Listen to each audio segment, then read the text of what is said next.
ओम। श्रीमद् भगवत गीता इस पुस्तक के द्वितीय अध्याय के 14 श्लोकों तक हम पढ़ चुके हैं और आज हम 15वें श्लोक से आगे पढ़ेंगे।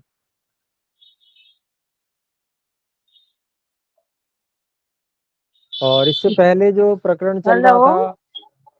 हेलो हेलो करेगा ओम जी, कृपया कृपया बीच में न बोलें, अपना म्यूट कर लीजिए कृपया।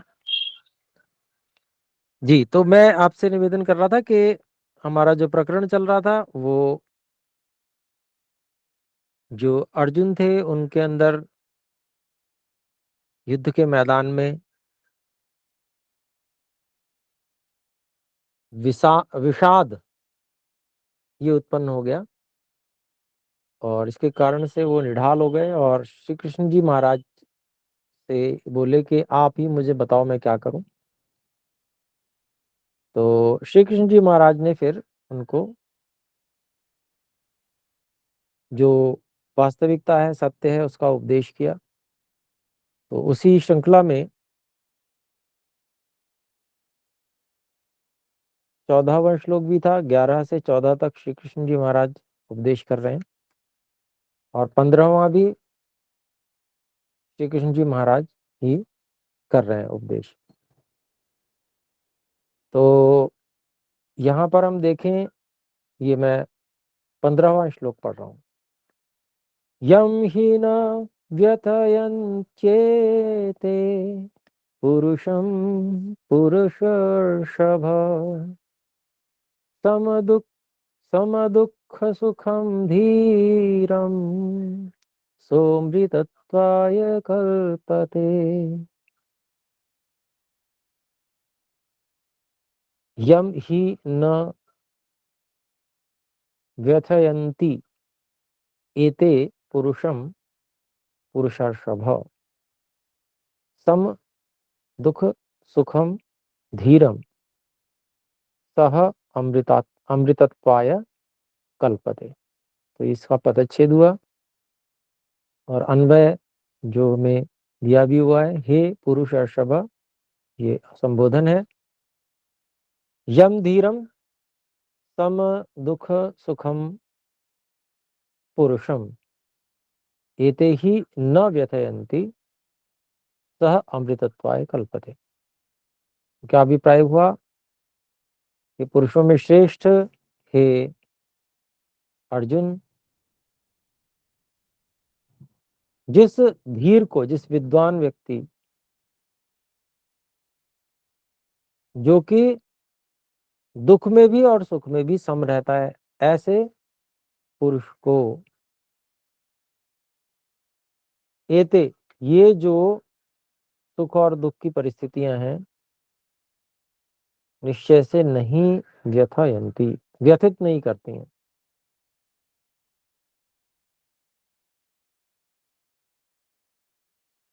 वो इनसे परेशान नहीं होता। और ऐसा ही व्यक्ति सह अमृतत्वाय कल्पते, तो ऐसा ही व्यक्ति जो है वो अमृत पद के लिए, मोक्ष के लिए समर्थ हो जाता है। कल्पते, समर्थ हो जाता है। तो उसका कारण यही है कि अधिक दुख होता है तो भी व्यक्ति हताश निराश होने के कारण से जो मोक्ष के साधन है उनको नहीं कर पाता। योगाभ्यास आदि, अपना कर्तव्य पालन, जो उसने अपने गुण कर्म स्वभाव के अनुसार से चुनाव किया अपने लिए, जो वर्ण जो चुनाव किया, उसके जो कर्तव्य कर्म है उनको नहीं कर पाता। ऐसे ही जब व्यक्ति अत्यंत प्रसन्नता में होता है और अधिक अभिमान से युक्त हो जाता है, सुख में होता है, तो तब भी वह लापरवाह हो जाता है। और लापरवाह हो जाता है जो व्यक्ति, वो अपने कर्तव्य कर्मों को छोड़ बैठता है। योगाभ्यास आदि जो मुक्ति के साधन है उनको भी छोड़ बैठता है। तो इसलिए ऐसे व्यक्ति जो सुख और दुख से प्रभावित नहीं होते हैं, जो प्रभावित होते हैं वो तो आगे नहीं बढ़ सकते, उन्नति नहीं कर सकते, लेकिन जो इस प्रकार से प्रभावित नहीं होते हैं सुख और दुख से, वो सम रहते हैं। ऐसे जो पुरुष हैं, ऐसे धीर हैं, ऐसे विद्वान लोग हैं, धैर्यवान लोग हैं, ऐसे ही सम व्यक्ति जो हैं आगे चल के मोक्ष के का भागी होते हैं, मोक्ष प्राप्ति के लिए समर्थ होते हैं, अमृतत्व के लिए समर्थ हो पाते हैं। तो सामान्य रूप से हम देखते हैं सामान्य व्यक्ति तो बहुत ऊंचा नीचा होता है, इसी को ऊंचा नीचा होना कहते हैं। सुख आ गया तो ऊंचा हो गया, दुख आ गया तो नीचा हो गया, सम नहीं रह पाता है। तो सामान्य व्यक्ति योगाभ्यास के माध्यम से, ईश्वर भक्ति के माध्यम से और अपने कर्तव्य पालन के माध्यम से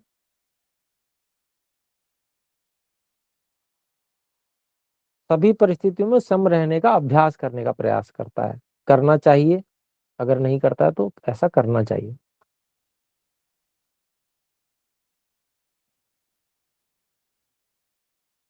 तो अगले श्लोक पे चलते हैं। 16वां श्लोक है, नासतो विद्यते भावो न भावो विद्यते सतः उभयोरपि दृष्टोऽन्तस्त्वनयोस्तत्त्वदर्शिभिः न असतः विद्यते भावः न अभावः विद्यते सतः उभयोः अपि दृष्टः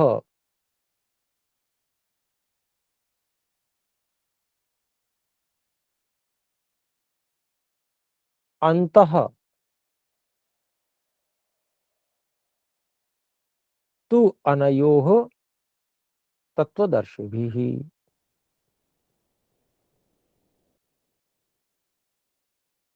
तो ये हमारा पदच्छेद हो गया और इसका अन्वय जैसा कि हमें पता ही है, न सतः भावः विद्यते,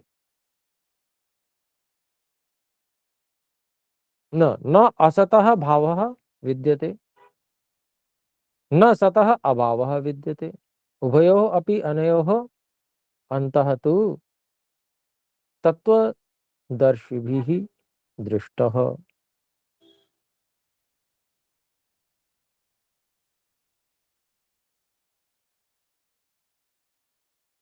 तो क्या कहते हैं यहाँ पर, न असतः भावः विद्यते।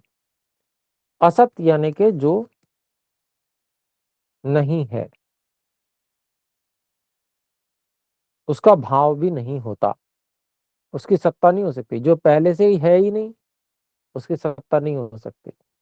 न सतः अभावः विद्यते, और ऐसा भी नहीं हो सकता कि कोई चीज है तो उसका अभाव हो जाए। ये कितना पुराना सिद्धांत है, लगभग 5000 साल पहले जब महाभारत की घटना हुई तब का ये सिद्धांत यहाँ बताया जा रहा है। और ये तो फिर भी बात का, उससे पूर्व जो हमारे दर्शन है, वैशेषिक दर्शन आदि सब जगह ये सिद्धांत ज्यों का त्यों मिलता है। वेद में भी यही सिद्धांत मिलता है। तो अर्थात सृष्टि के आदि से ही ईश्वर ने भी वही बताया सत्य, और ऋषि मुनियों ने भी वही वेदों में खोजा, और ये बहुत प्राचीन सत्य है। और आजकल के जो साइंस वाले लोग हैं वो भी इसको ही पढ़ते हैं, और वो मोहर लगा देते हैं पाश्चात्य ताकि इसमें, कि भाई ये साइंस है। तो ये बात बिल्कुल सत्य है, अकाट्य है, अटल है, कि कभी भी जो अभाव है उसकी सत्ता कभी भी नहीं हो सकती। और जो सत्तात्मक वस्तु है उसका कभी भी अभाव नहीं हो सकता। सूक्ष्मीकरण तो हो जाता है।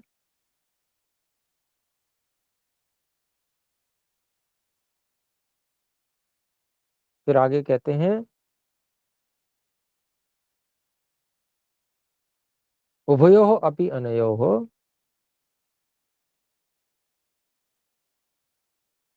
इन दोनों के ही विषय में। उभयोः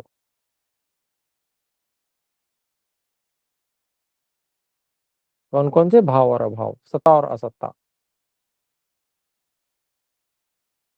इनके विषय में अंतः अर्थात एक सिद्धांत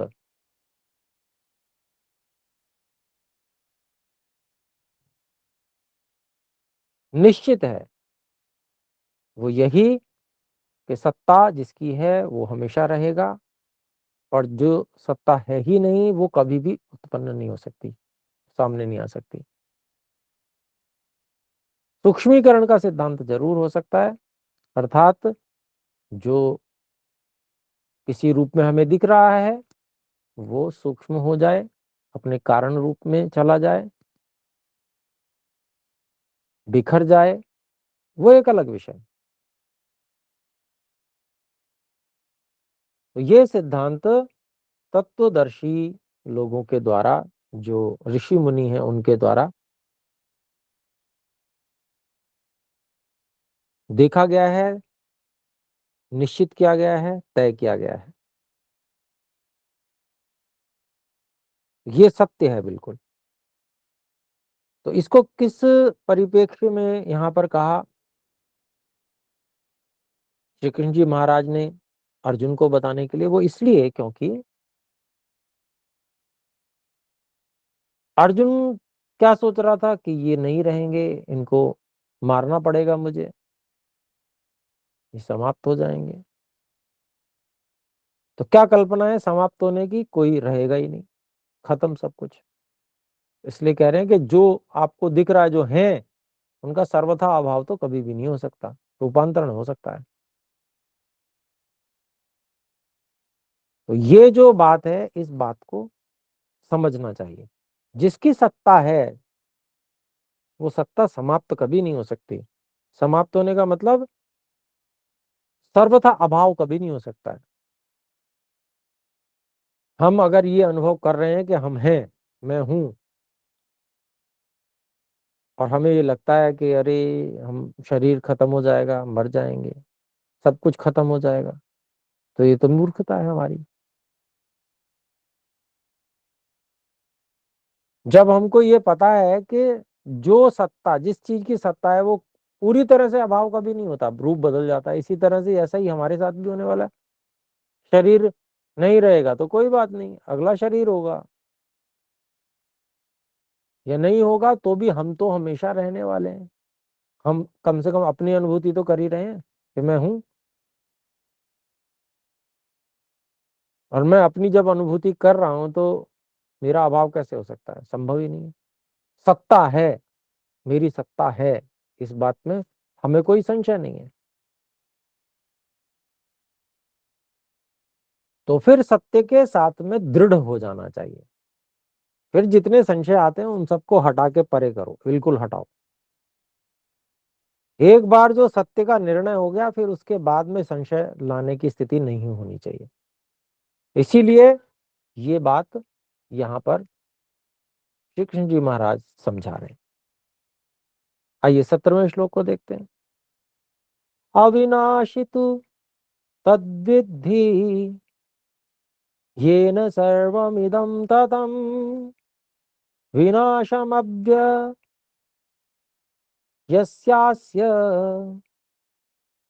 न कश्चित् कर्तुमर्हति।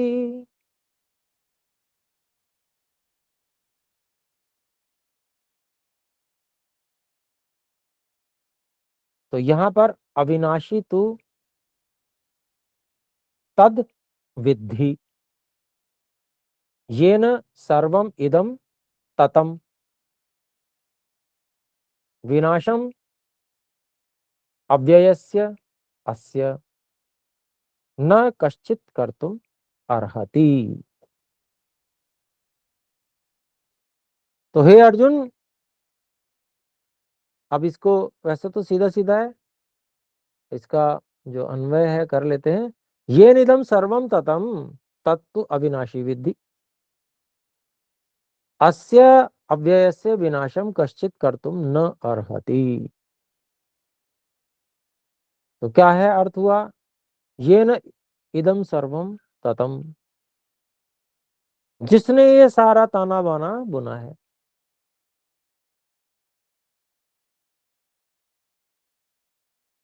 अर्थात ये सारा संसार जिसने बनाया है।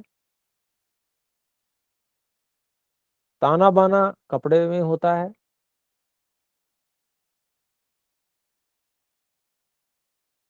जो आड़ा होता है वो ताना होता है, और जो लंबा लंबा होता है वो बाना होता है। तो उसको आपस में बुनकर और वस्त्र तैयार कर देता है, बुनकर वस्त्र बनाने वाला जुलाहा। तो वैसा ही ऐसा समझे कि इस संसार में भी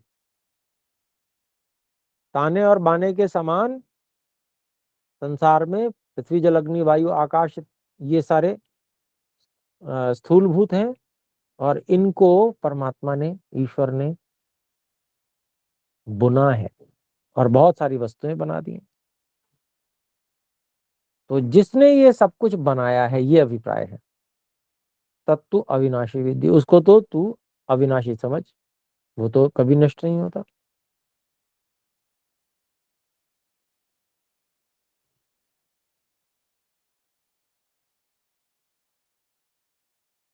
एक तो परमात्मा के विषय में ऐसा कह सकते हैं, और एक जीवात्मा के विषय में भी ऐसा कह सकते हैं, जिसने ये सारे संबंध बनाए हैं।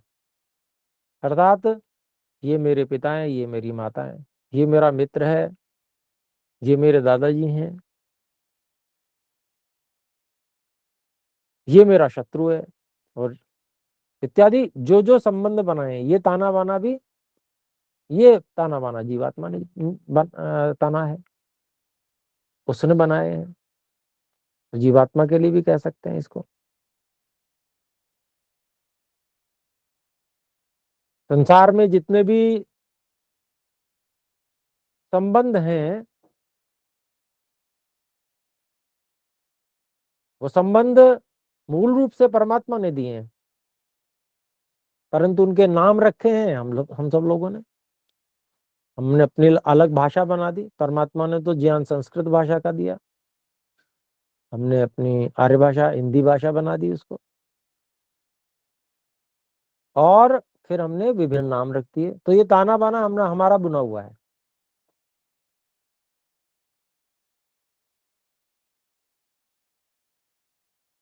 तो हम जो जीव हैं वो भी अविनाशी हैं, ऐसा जान, अर्जुन को कह रहे हैं।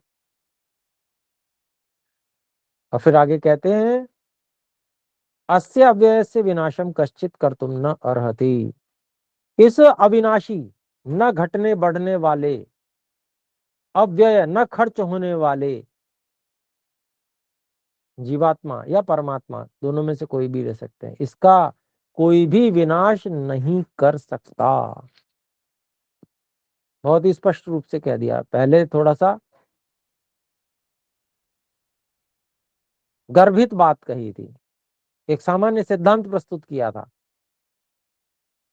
कि भाई जो सत्तात्मक चीज है उसका कभी अभाव नहीं हो सकता, और कोई अभाव है, कल्पना मात्र कर रहे हैं, वो अभाव है, होती नहीं है वो चीज, तो उसका कभी तीन काल में कभी भाव हो ही नहीं सकता।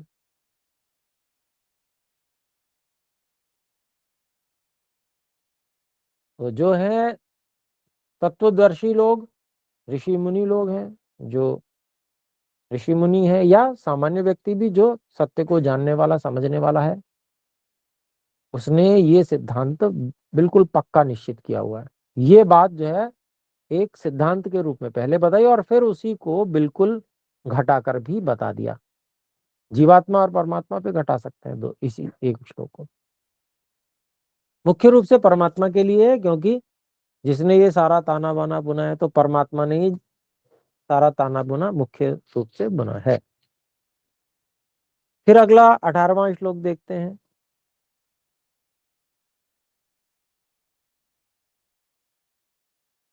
अंतवंत इमे देहा नित्यस्योक्ताः शरीरिणः अनाशिनो प्रमेयस्य तस्मात् युध्यस्व भारत।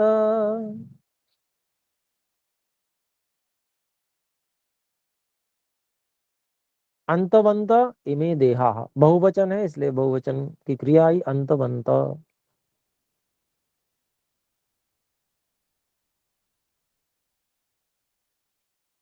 इमे देहा नित्यस्य उक्ताः शरीरिणः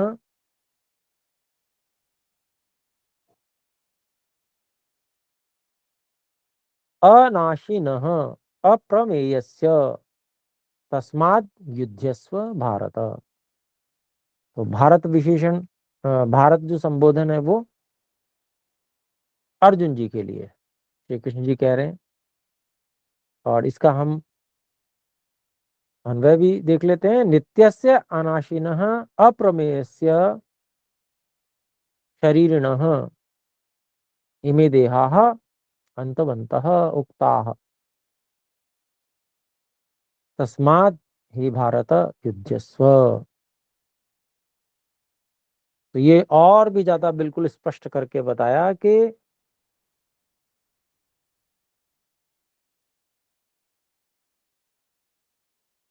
नित्यस्य, ऐसा जो नित्य है, अर्थात नित्य का अभिप्राय क्या है? वही जो हमेशा रहने वाला है। अनाशिनः, जो कभी नष्ट नहीं हो सकता, उसी को और स्पष्ट रूप में बताया। अप्रमेयस्य,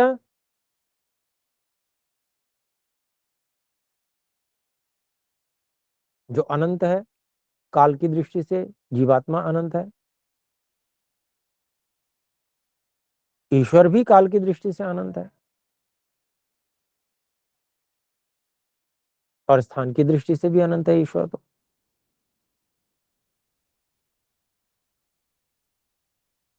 जिसको मापा नहीं जा सकता,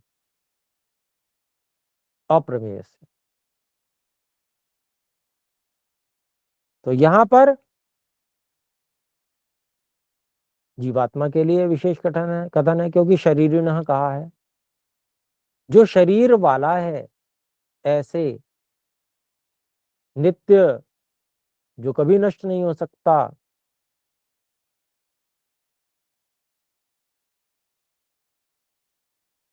जो अनादि है, अप्रमेय है, हमेशा से है, जिसका काल कोई माप ही नहीं सकता कब से है और कब तक होगा। साथ में सूक्ष्मता जो जीवात्मा की है उसको भी मापना संभव नहीं है। तो इसी उस दृष्टि से भी अप्रमेय होता है जीवात्मा।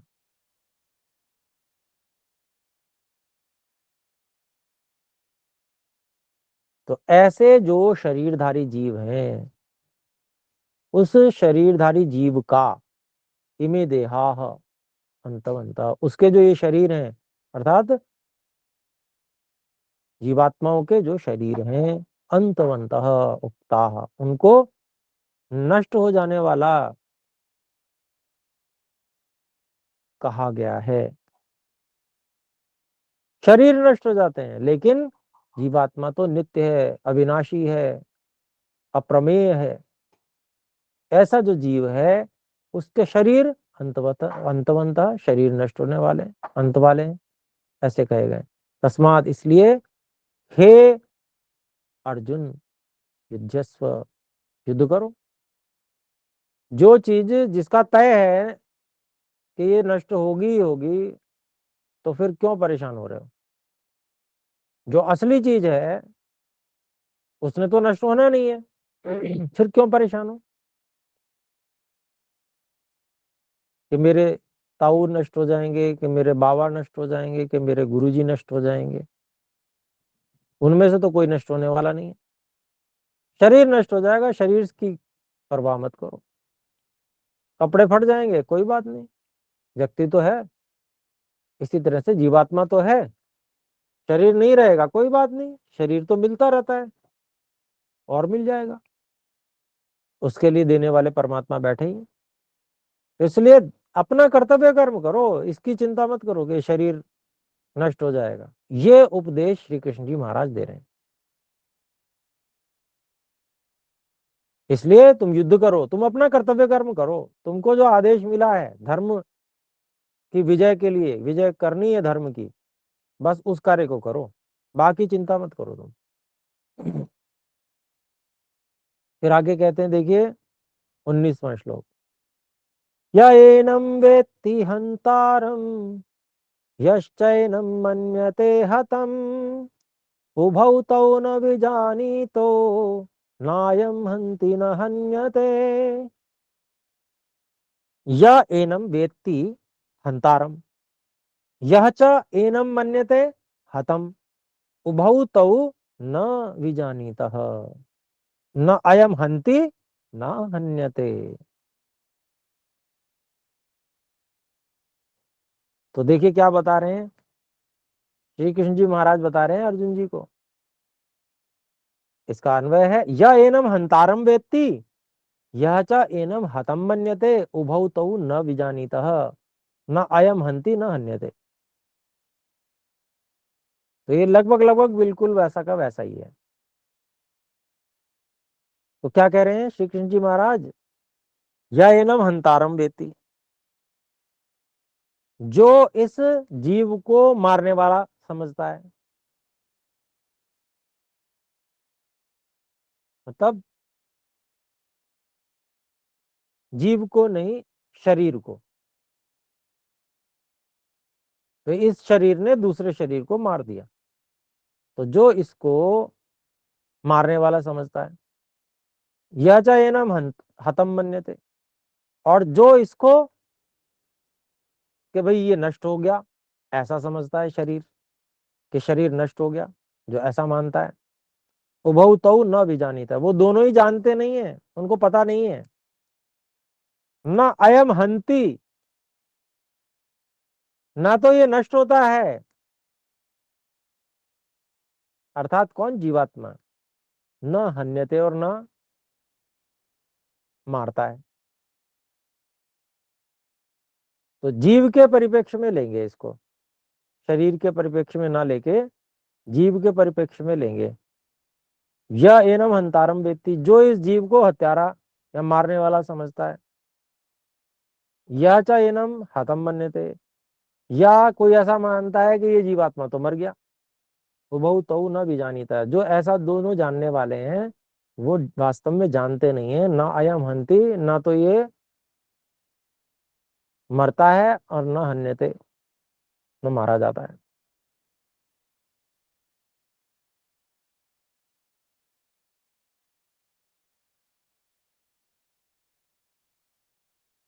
अब इस बात को सामान्य लौकिक के परिप्रेक्ष्य में घटाएंगे तो फिर परेशानी आएगी।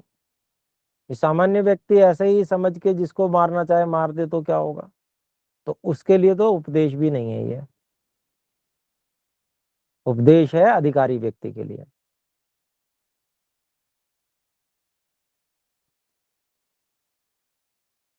समझना सबको ऐसा ही है, परंतु जो न्यायाधीश है उसका, उसको अपना कर्तव्य कर्म करना है। जो राजा है, जिसको न्याय की कुर्सी दी गई है, उसको अपना कर्तव्य कर्म करना है। उसको कहीं मृत्यु दंड देना है तो देना है। वो ऐसा नहीं सोचेगा कि हाय मैं मार रहा हूं। तो कोई मरने वाला भी नहीं है, कोई मारने वाला भी नहीं है, ना कोई मरता है ना कोई मारता है। शरीर नष्ट होते हैं, कोई बात नहीं। अज्ञान रहता है, इसके कारण से शरीर को अपना स्वरूप मान के कहते हैं हाय मैं मरा, मैं खत्म हो गया। वो अज्ञान के कारण है। इसलिए ये यहाँ पर बताया श्री कृष्ण जी महाराज ने कि जो न्याय की कुर्सी पर है, जो न्याय करने के लिए जिसको अधिकार दिया गया है, जिसको न्याय करना है, उसको फिर ऐसा नहीं सोचना है कि हाय ये मर गया, हाय मैं मर जाऊंगा या वो मर जाएगा। ऐसा नहीं सोचना, उसने सोचना है कि भाई शरीर है, अभी हम इसको इस शरीर से छुड़ा देंगे तो ये पाप से छूट जाएगा, बच जाएगा पाप से, नहीं तो ये और पाप करेगा तो ईश्वर का तो और भयानक दंड होता है। इसीलिए ईश्वर ने थोड़ा सा कम दंड मिले इसलिए थोड़ा राजा को नियुक्त कर दिया, वे राजा थोड़ा सा अपने निपटा ले, रोक ले पाप करने से। जब ईश्वर दंड देंगे तो फिर ईश्वर का जो दंड होता है तो वहां भयानक होता है,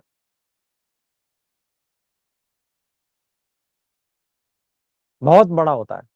तो इसलिए ये जो न्यायाधीश या राजा या किसी को दंड, मृत्यु दंड भी देता है, उसको और पापों से बचा लेता है, रोक लेता है। यानी कि एक प्रवाह होता है ना, एक प्रवाह होता है। व्यक्ति जब एक विचार प्रवाह में बहता चला जाता है, वो पाप कर्म विचार प्रवाह में बहता ही चला जा रहा है, मुड़ नहीं पा रहा, वो वहां से हट नहीं पा रहा है, और वो करता ही चला जाएगा पाप, और करता ही चला जाएगा तो समझ ले कि कितना बड़ा भयंकर वो पाप में फंस जाएगा। तो उस पर दया करने को कहा राजा को कि ईश्वर ने कि इस पर दया कर लो, इसको रुद्र रूप दिखाकर भी दया कर दो कि अगर तुम इसको रोक दोगे तो एक बार को तो ये शरीर समाप्त हो जाएगा, तो रुक जाएगा, ये पाप से बच जाएगा, फिर आगे जो शरीर मिलेगा तो उसमें उसको पहले न्याय व्यवस्था में जाना पड़ेगा ईश्वर की, फिर उसको मनुष्य शरीर तो बाद में मिलेगा जो पाप करने वाला है। पहले तो ईश्वर की न्याय व्यवस्था में कुत्ता गधा घोड़ा इत्यादि ऐसे कष्ट भोगेगा।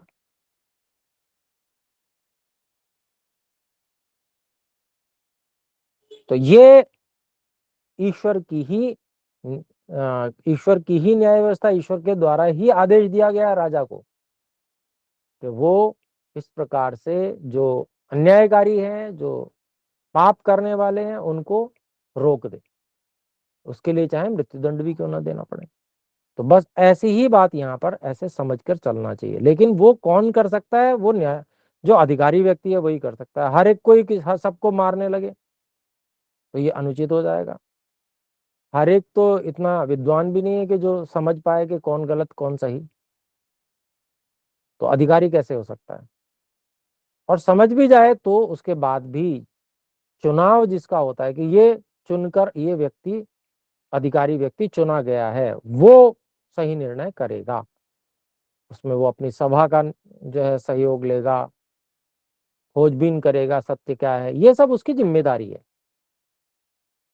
तो ये बात यहाँ पर उस रूप में अपने लोगों को समझनी चाहिए। तो अभी समय हो गया है, 19वें श्लोक तक हमने अभी देख लिया है, और आगे हम 20वें श्लोक से आगे देखेंगे। शनिवार है,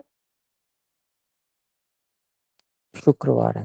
अच्छा, श्रीमद् भगवद गीता, श्रीमद् भगवद गीता जी। तो अब हम समाप्त करते हैं। आइए एक बार ओम का उच्चारण करें।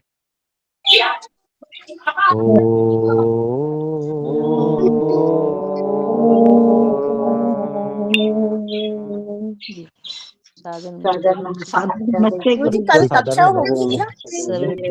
नमस्ते जी, नमस्ते जी, नमस्ते जी। कल गुरु जी कल कक्षा है?